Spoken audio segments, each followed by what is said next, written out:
بسم اللہ الرحمن الرحیم الحمد للہ الذی اعلی منزلۃ المؤمنین بکریم خطابہ ورفع درجۃ العالمین بمعانی کتابہ وخص المستنبطین منہم بمزید الاصابۃ وثوابہ والصلاة علی النبی واصحابہ والسلام علی ابی حنیفۃ و احبابہ۔ ترجمہ: تمام تعریفیں ثابت ہیں اس اللہ کے لیے جس نے بلند فرمایا مؤمنین کے مرتبے کو اپنے خطاب کریم کے ساتھ، اپنے مکرم خطاب کے ساتھ، اور بلند فرمایا اپنی کتاب قرآن مجید کے معانی سمجھنے والے علماء کے درجہ کو، اور خاص کیا ان میں سے یعنی علماء میں سے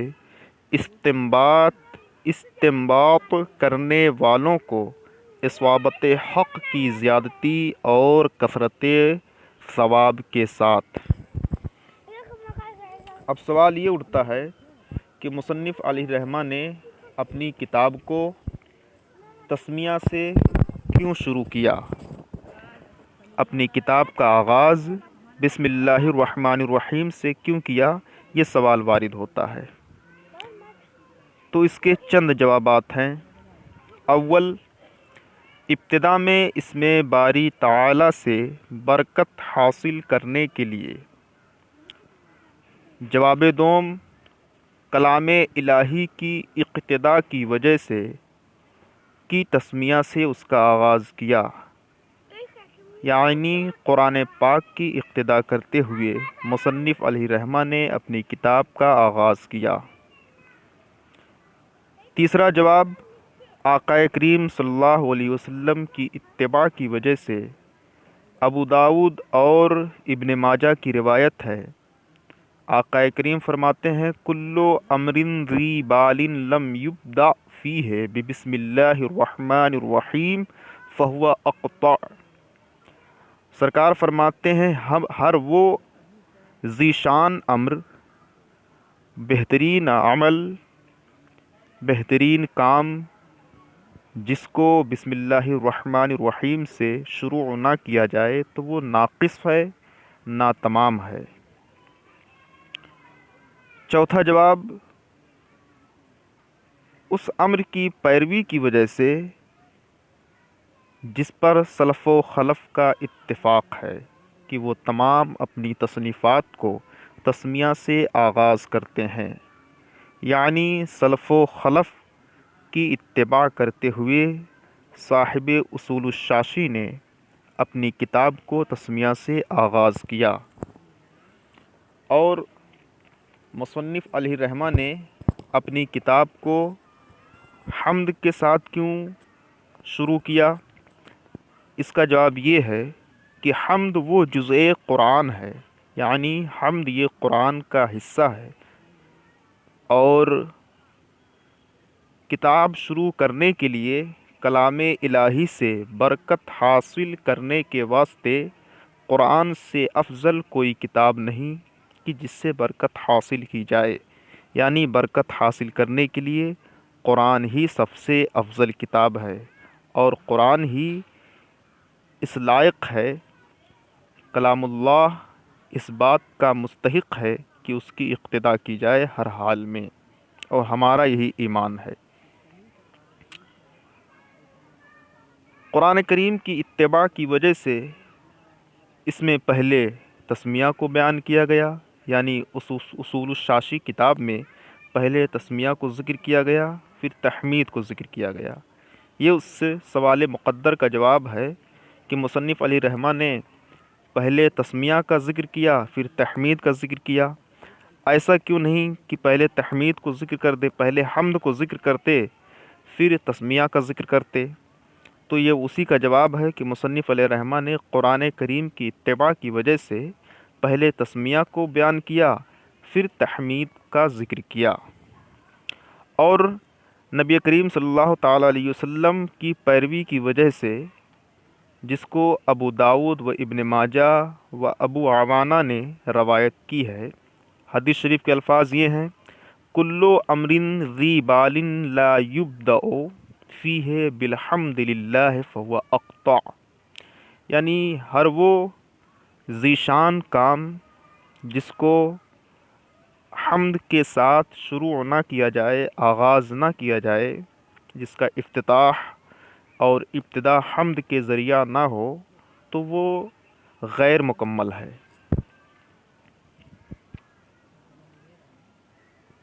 اور حمد کے ذریعہ مصنف علی رحمہ نے اپنی کتاب کو شروع کیا ہے، اس کی ایک وجہ یہ بھی ہو سکتی ہے کہ اللہ تعالیٰ کی عظمت و بزرگی کو ظاہر کرنے کے لیے مصنف علی رحمہ نے اپنی کتاب کو حمد کے ساتھ شروع کیا۔ اور ایک وجہ یہ بھی ہو سکتی ہے کہ مصنف علی رحمہ نے حمد کے ساتھ اپنی کتاب کی ابتدا اللہ تعالیٰ کی اس نعمت کو ظاہر کرنے کے لیے کیا ہے جو نعمت بندہ تک پہنچتی ہے، جو نعمت بندے کو حاصل ہے۔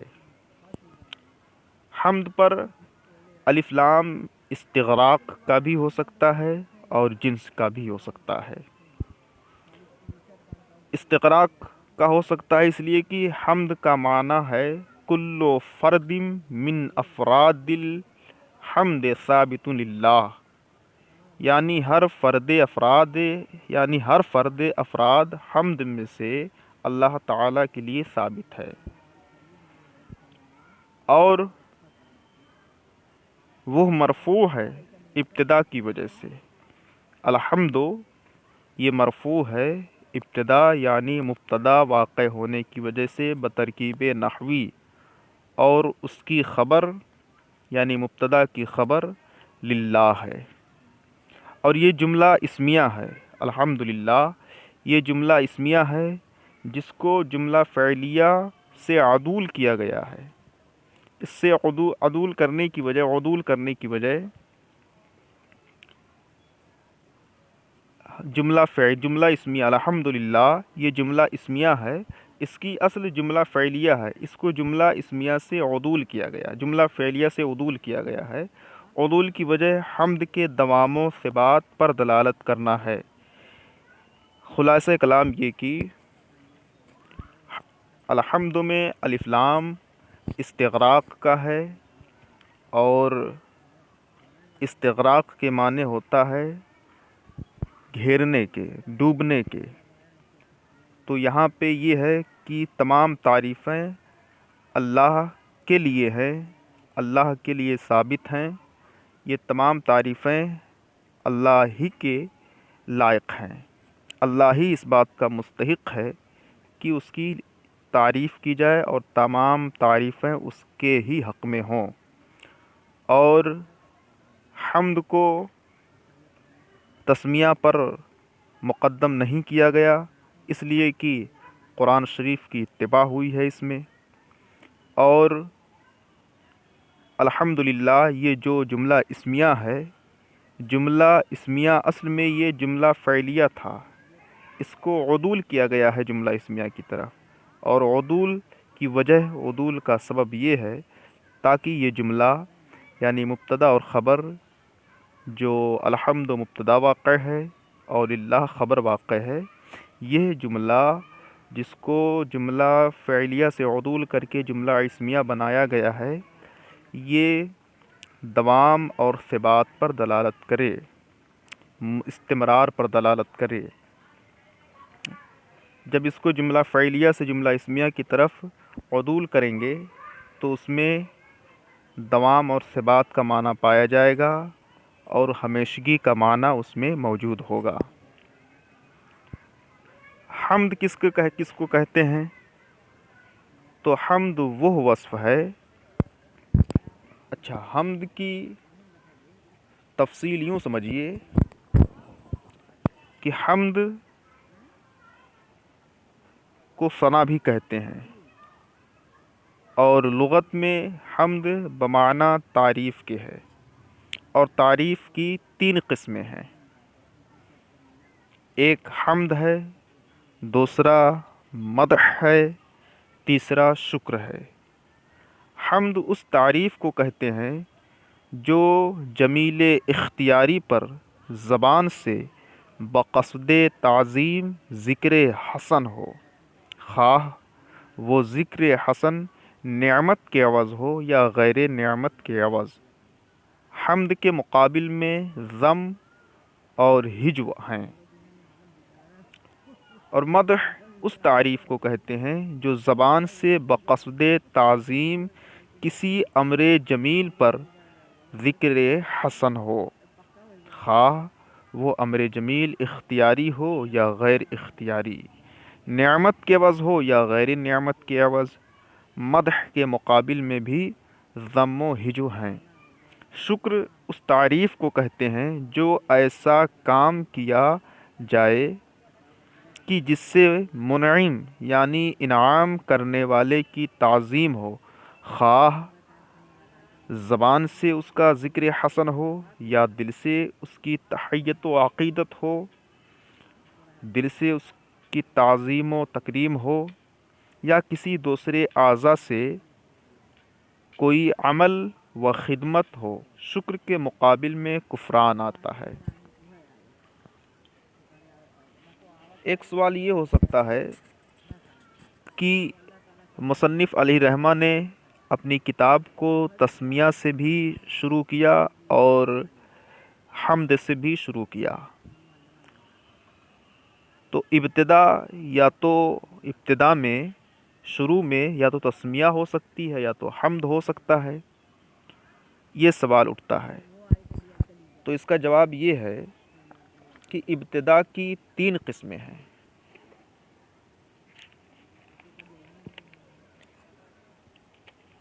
حقیقت میں ابتدا کی 3 قسمیں ہیں، اور ان 3 قسموں پر اگر روشنی ڈالی جائے تو یہ بات واضح ہو جائے گی اور یہ بات سمجھ میں آ جائے گی کہ تسمیہ پر کس ابتدا کا اطلاق ہوتا ہے اور تحمید یعنی حمد پر کس ابتدا کا اطلاق ہوتا ہے۔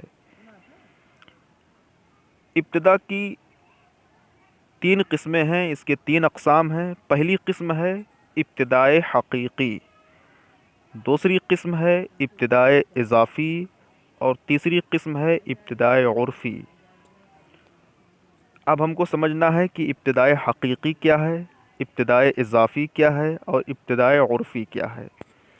ابتدائے حقیقی وہ ابتدا ہے جو سب سے پہلے ہو، اس سے پہلے کوئی چیز نہ ہو، کچھ نہ ہو، جیسے پیاز کا سب سے اوپر والا چھلکا، یا یوں سمجھیں جیسے 7 آسمان ہیں، 7 آسمانوں میں سے سب سے پہلے والا آسمان، یا یوں سمجھے جیسے پیاز کا سب سے اوپر والا چھلکا کہ وہ سب سے اوپر ہے اور اس کے اوپر کوئی چھلکا نہیں ہے، کچھ بھی نہیں ہے۔ اب اس کیٹیگری میں، اس زمرے میں، ابتدائے حقیقی کے زمرے میں تحت تسمیہ بسم اللہ الرحمن الرحیم آئے گی۔ اور ابتدائے اضافی وہ ہے جو کسی شے سے پہلے ہو، خواہ اس سے پہلے کوئی شے ہو یا نہ ہو، جیسے پیاز کے اوپر یا اس کے نیچے والا چھلکا۔ ابتدائے اضافی کا مطلب یہ ہے کہ وہ کسی شے سے پہلے ہو، اس سے پہلے کوئی شے ہو یا نہ ہو، اس سے بحث نہیں ہے۔ تو اگر آپ پیاز کے سب سے اوپر والے چھلکے کو مانیں تب بھی یہ ابتدائے اضافی ہو جائے گا، یا پیاز کے سب سے پہلے والے چھلکے کے علاوہ دوسرے والے چھلکے کو مانیں تب بھی یہ ابتدائے اضافی ہو جائے گا، کیونکہ پیاز میں کئی چھلکے ہوتے ہیں، تو دوسرے والے چھلکے کو مانیں گے تو تیسرے، چوتھے، پانچویں اس طرح کے جو باقی چھلکے ہیں ان سے پہلے ہوگا، اور اس میں یہ بحث نہیں ہوتی ہے کہ یہ کس سے پہلے ہے، ہاں کسی سے پہلے ہونا چاہیے، تو یہ ابتدائے اضافی ہو جائے گا۔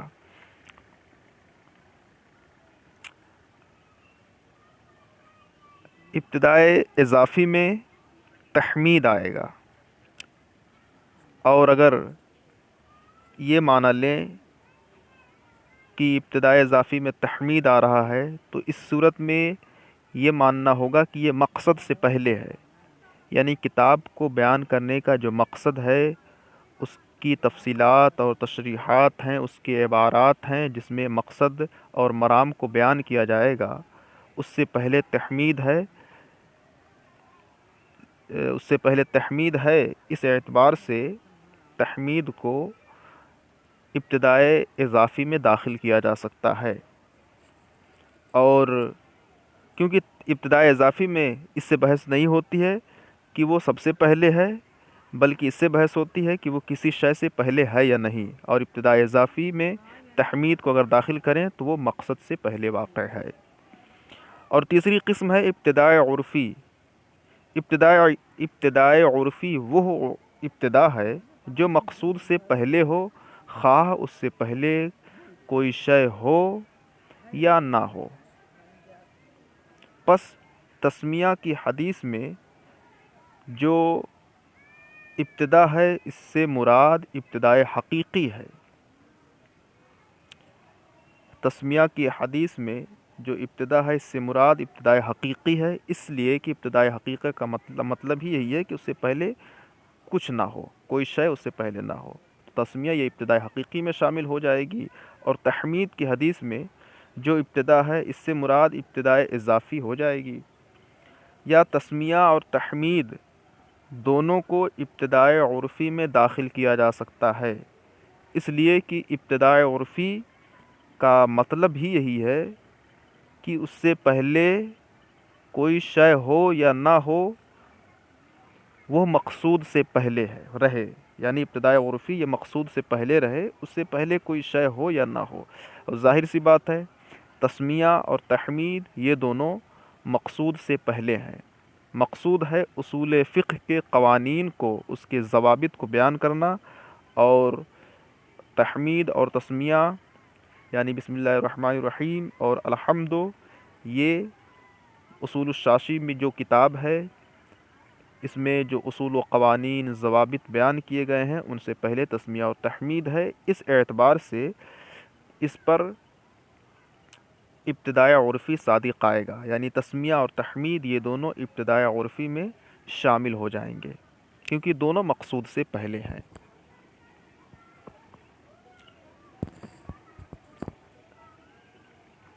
حاشیہ نمبر 2 دیکھیں، اس میں ہے بکریم خطابہ۔ فارسی میں با پر، کسی لفظ پر یا اسم پر جب با داخل ہوتا ہے تو اس کے الگ قاعدے ہیں۔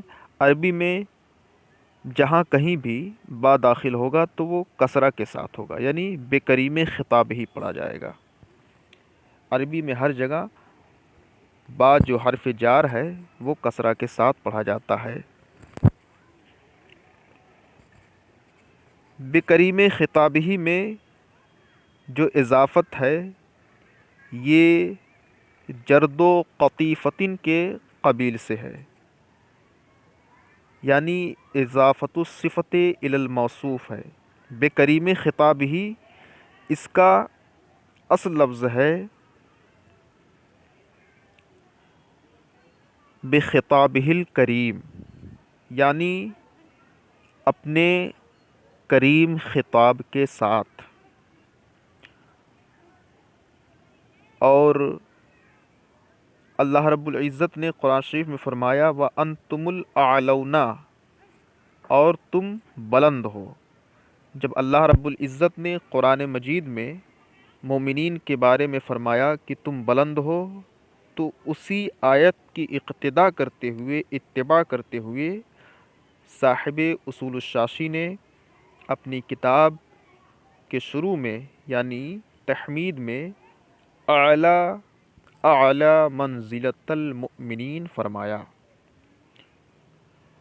اور جرد و قطیفتن اس کی اصل ہے قطیفتن جردن یا جردتن، اس کے معنی ہوتا ہے بوسیدہ چادر، پھٹی پرانی چادر۔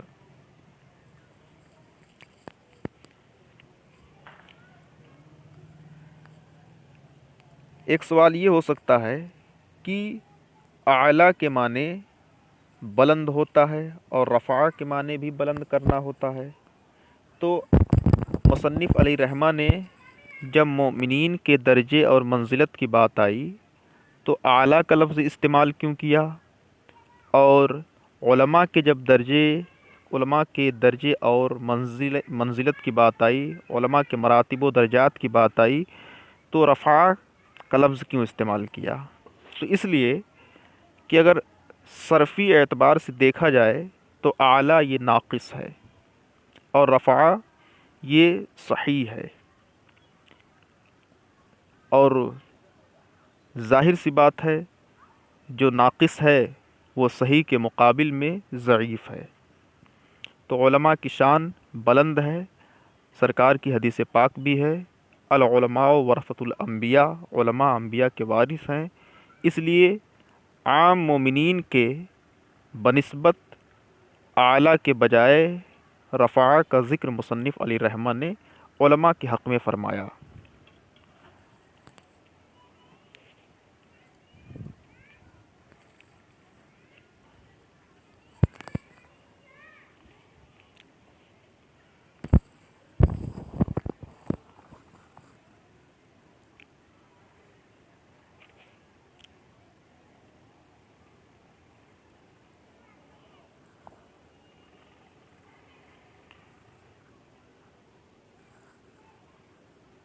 والصلاۃ علی النبی،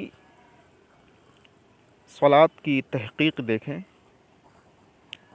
صلاۃ کے لغوی معنی دعا کے ہیں، جیسے باری تعالیٰ کا ارشاد ہے وَصَلِّ عَلَيْهِمْ إِنَّ صَلَاتَكَ سَكَنٌ لَهُمْ۔ اے محبوب، آپ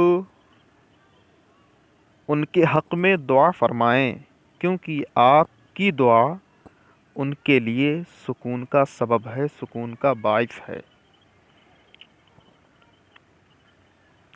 اور حدیث شریف میں ہے، یہاں صلاۃ کے متفرق معنی ہیں، انہی معانی کی تشریح کی جا رہی ہے کہ صلاۃ ان معانی میں استعمال ہوتے ہیں، صلاۃ ان معانی میں مستعمل ہے۔ تو ایک صلاۃ دعا کے لیے ہوا، جیسا کہ حدیث شریف ابھی پیش کی گئی، وَصَلِّ عَلَيْهِمْ إِنَّ صَلَاتَكَ سَكَنٌ لَهُمْ۔ اور حدیث پاک میں ہے فَإِنْ كَانَ مُفْطِرًا فَلْيَأْكُلْ وَإِنْ كَانَ صَائِمًا فَلْيُصَلِّ، یہاں بھی فَلْيُصَلِّ دعا کے معنی میں ہے۔ یہ حدیث پاک ہے، سرکار صلی اللہ تعالی علیہ وسلم فرماتے ہیں کہ جب کسی کو دعوت دی جائے تو وہ دعوت کو قبول کرے، اگر وہ روزے سے نہیں ہے تو کھائے، اور اگر روزے سے ہے تو دعا کر دے۔ یہ لغوی اعتبار سے حمد کی صلاۃ کی تشریح کی گئی، اور اصطلاح میں صلاۃ کہتے ہیں، اصطلاح میں صلاۃ کی نسبت اگر اللہ تعالیٰ کی طرف ہو تو اس سے رحمت کاملہ مراد ہوتی ہے، اور اگر صلاۃ کی نسبت انسانوں کی طرف ہو تو اس سے دعا مراد ہوتی ہے، اور اگر ملائکہ کی طرف ہو تو اس سے استغفار مراد ہوتا ہے، اور اگر صلاۃ کی نسبت وحوش و طیور کی طرف ہو، یعنی چرند پرند وحوش و طیور کی طرف ہو صلاۃ کی نسبت، تو تسبیح مراد ہوتی ہے۔ یہاں خطبہ میں مصنف علیہ رحمہ حمد کی تکمیل صلاۃ علی النبی سے فرما رہے ہیں، کیونکہ صلاۃ علی النبی کے بغیر حمد کامل نہیں ہوتی، اس لیے کہ تمام نعمتیں جو انسانوں کو حاصل ہیں، انسان ہوں یا دیگر مخلوقات ہوں، جس کو جو بھی نعمت ملی وہ سب سرکار ہی کا صدقہ ہے۔ اس لیے مصنف علیہ رحمہ نے سرکار صلی اللہ تعالیٰ علیہ وسلم پر درود شریف بھیجا، درود و سلام بھیجا، اور آقا کریم صلی اللہ تعالیٰ علیہ وسلم سے اپنے عشق کا اظہار کیا۔ مصنف علی رحمٰن نے جب تحمید کا ذکر کیا تو آپ نے تحمید کے بعد جب صلاۃ کا ذکر کیا تو آپ نے فرمایا، مصنف علی رحمٰن نے، والصلاۃ علی النبی۔ تو یہاں پر ایک سوال وارد ہوتا ہے کہ مصنف علی رحمٰن نے علی الرسول کیوں نہیں کہا، علی النبی کیوں کہا؟ تو اس کا جواب یہ ہے کہ مصنف علی رحمٰن نے قرآن پاک کی اتباع کی ہے، کیونکہ باری تعالیٰ کا ارشاد ہے، ان اللہ و ملائکتہ یصلون علی النبی یا ایھا الذین آمنوا صلوا علیہ وسلموا تسلیما۔ تو اللہ رب العزت نے قرآن پاک میں یصلون علی النبی کہا ہے، نہ کہ یصلون علی الرسول فرمایا ہے۔ تو پروردگار نے، اللہ رب العزت نے، باری تعالیٰ نے جب قرآن مجید میں یصلون علی النبی فرما دیا تو اسی کی اتباع کرتے ہوئے مصنف علی رحمٰن نے والصلاۃ علی النبی کہا ہے۔ دوسرا جواب یہ ہے کہ رسول اور نبی میں عموم خصوص مطلق کی نسبت پائی جاتی ہے، یعنی ہر نبی رسول ہوتا ہے لیکن ہر رسول نبی نہیں ہوتا۔ قرآن پاک میں اللہ رب العزت فرماتا ہے، اِنَّهُ لَقَوْلُ رَسُولٍ کریم۔ یہاں پر رسول سے مراد حضرت جبریل علیہ السلام ہیں۔ تو یہ بات واضح ہو گئی کہ رسول انسانوں کے علاوہ بھی ہو سکتے ہیں، نبی کے علاوہ بھی ہو سکتے ہیں، اور نبی صرف انسان ہوتے ہیں اور یہ رسول بھی ہوتے ہیں۔ اگر نبی کی جگہ مصنف علی رحمٰ الصلاۃ علی النبی، نبی کی جگہ رسول کا ذکر کرتے تو اس میں لفظ نبی داخل نہ ہوتا، یہ شائبہ ہو سکتا تھا، اس لیے کہ ہر نبی رسول ہے۔ تو جب مصنف علی رحمٰ نے فرما دیا والصلاۃ علی النبی تو اس میں انبیاء بھی داخل ہو گئے، انبیاء بھی داخل ہو سکتے ہیں اور رسل بھی داخل ہو سکتے ہیں، کیونکہ نبی میں عمومیت ہوتی ہے، اس کے اندر عمومیت اور تعمیم پائی جاتی ہے، یعنی منطق کی اصطلاح جو ہے عموم خصوص مطلق، اسی کی نسبت اس کے اندر پائی جاتی ہے۔ والصلاۃ علی النبی کے بعد مصنف علی رحمٰ نے فرمایا وَأَصْحَابِهِ۔ اصحاب یہ یا تو جمع ہے صاحب کی، یا جمع ہے صحب کی، یا جمع ہے صحیب کی، یا جمع ہے صاحب کی۔ صحابی اس کو کہتے ہیں جس نے ایمان کی حالت میں سرکار صلی اللہ تعالیٰ علیہ وسلم کو دیکھا ہو اور ایمان کی حالت میں انہوں نے وفات پائی ہو۔ والسلام علی ابی حنیفہ و احبابہ۔ امام اعظم ابو حنیفہ رضی اللہ تعالی عنہ پر سلامتی بھیجنے کی وجہ کیا ہے؟ حضرت امام اعظم ابو حنیفہ اور ان کے اصحاب پر سلامتی بھیجنے کی وجہ یہ ہے کہ حضرت امام اعظم ابو حنیفہ، یہ ان کی کنیت ہے، ابو حنیفہ ان کا نام ہے نعمان بن ثابت۔ تو امام اعظم نے اولاً اصول فقہ کو مدون فرمایا، اس کی تدوین، اصول فقہ کی تدوین سب سے پہلے ہمارے اور آپ کے امام سیدنا امام اعظم ابو حنیفہ رضی اللہ تعالی عنہ نے فرمائی۔ اس لیے مصنف علیہ رحمٰ نے خصوصیت سے ان پر سلام بھیجا ہے، اور احباب سے مراد مصنف علیہ رحمٰ نے فرمایا والسلام علی ابی حنیفہ و احبابہ۔ تو یہاں احباب سے مراد کون ہے؟ احباب سے مراد حضرت امام ابو یوسف، حضرت امام محمد، حضرت امام ظفر وغیرہم رضی اللہ تعالی عنہم ہیں۔ پھر ایک سوال وارد ہوتا ہے کہ کیا والسلام علی ابی حنیفہ کہنا درست ہے؟ اکثر تو یوں ہوتا ہے والصلاۃ والسلام علی النبی والصلاۃ والسلام علی رسول اللہ صلی اللہ علیہ وسلم والصلاۃ والسلام علی خاتم النبیین وسید المرسلین، اس طرح کے جملے استعمال ہوتے ہیں، لیکن یہاں پر والسلام علی ابی حنیفہ کہا گیا و احبابہ کہا گیا، کیا یہ درست ہے؟ تو حاشیہ نمبر 1 دیکھیں،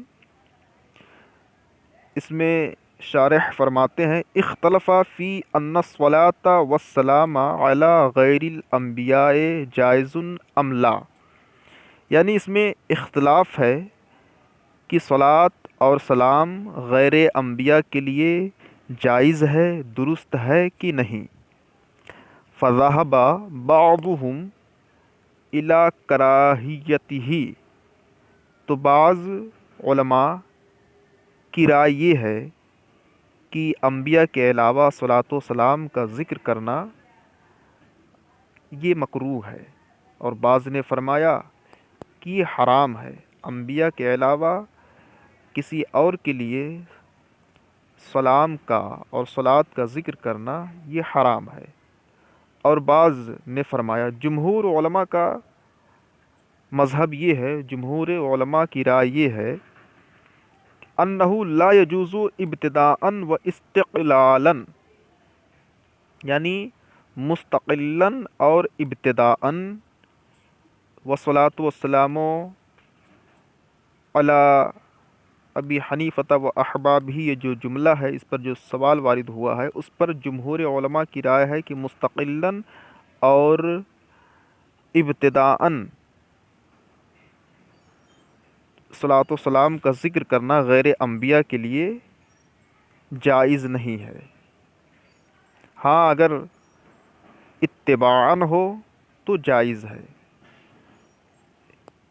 یعنی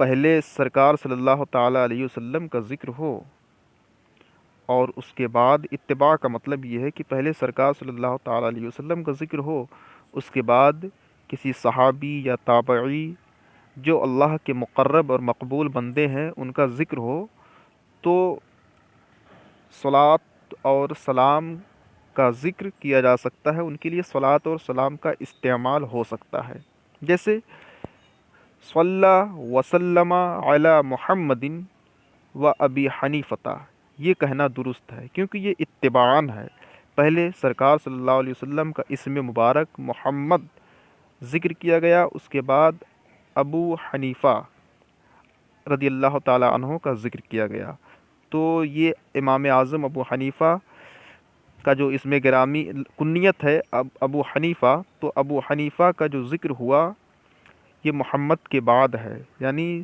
لفظ محمد کی اتباع میں ہے، لفظ محمد کے پیچھے ہے، لفظ محمد کے بعد ہے، اور اگر اتباعاً نہ ہو بلکہ مستقلاً اور ابتداءً ہو تو یہ جائز نہیں ہوگا۔ اس کی مثال جیسے ولا یجوز صلی وسلم علی ابی حنیفہ، تو ڈائریکٹ علی ابی حنیفہ کہنا درست نہیں ہے، یہ جائز نہیں ہے، یعنی صلی وسلم علی ابی حنیفہ کہنا یہ درست نہیں ہے، بلکہ اتباعاً ہو، سرکار صلی اللہ علیہ وسلم کے اسم مبارک کے بعد ہو تو جائز ہوگا، جیسا کہ حاشیہ نمبر 1 میں اخیر میں اعنی کے بعد مثال کے ساتھ واضح کر دیا ہے شارح صاحب قبلہ نے۔ السلام علیکم ورحمۃ اللہ تعالی وبرکاتہ۔